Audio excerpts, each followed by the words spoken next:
Even as recently as 100 years ago, when the first incarnation of globalized capitalism appeared, the world still included all of these modes of production.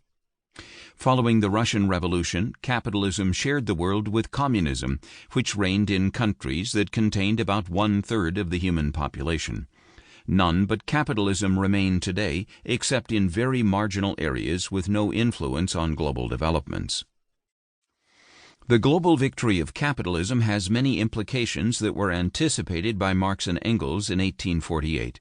Capitalism facilitates, and when foreign profits are higher than domestic, even craves, the cross-border exchange of goods, the movement of capital, and in some cases the movement of labor.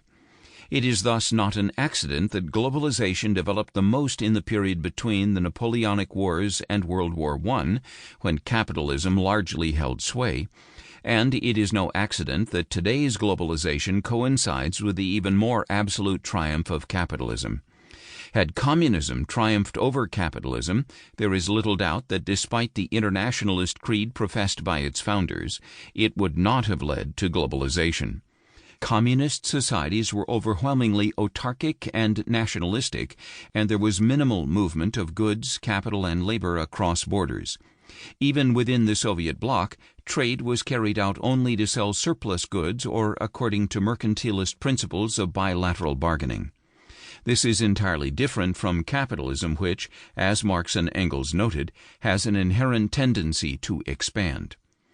The uncontested dominion of the capitalist mode of production has its counterpart in the similarly uncontested ideological view that money-making not only is respectable, but is the most important objective in people's lives, an incentive understood by people from all parts of the world and all classes. It may be difficult to convince a person who differs from us in life experience, gender, race, or background of some of our beliefs, concerns, and motivations. But that same person will easily understand the language of money and profit. If we explain that our objective is to get the best possible deal, they will be able to readily figure out whether cooperation or competition is the best economic strategy to pursue. The fact that, to use Marx's terms, the infrastructure, the economic base, and superstructure, political and judicial institutions, are so well aligned in today's world not only helps global capitalism maintain its dominion, but also makes people's objectives more compatible and their communication clearer and easier, since they all know what the other side is after. We live in a world where everybody follows the same rules and understands the same language of profit-making. Such a sweeping statement does need some qualification. There are indeed some small communities scattered around the world that shun money-making, and there are some individuals who disdain it. But they do not influence the shape of things and the movement of history.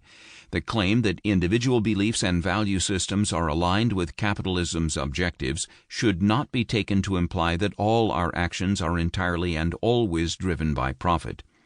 People sometimes perform actions that are genuinely altruistic or are driven by other objectives. But for most of us, if we assess these actions by time spent or money foregone, they play only a small role in our lives. Just as it is wrong to call billionaires philanthropists if they acquire an enormous fortune through unsavory practices and then give away a small fraction of their wealth, so it is wrong to zero in on a small subset of our altruistic actions and ignore the fact that perhaps 90% of our waking lives is spent in purposeful activities whose objective is improving our standard of living, chiefly through money-making.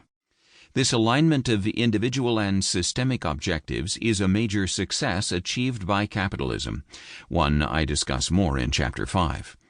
Unconditional supporters of capitalism explain this success as resulting from capitalism's naturalness, that is, the alleged fact that it perfectly reflects our innate selves, our desire to trade, to gain, to strive for better economic conditions and a more pleasant life. But I do not think that, beyond some primary functions, it is accurate to speak of innate desires as if they existed independently of the societies we live in.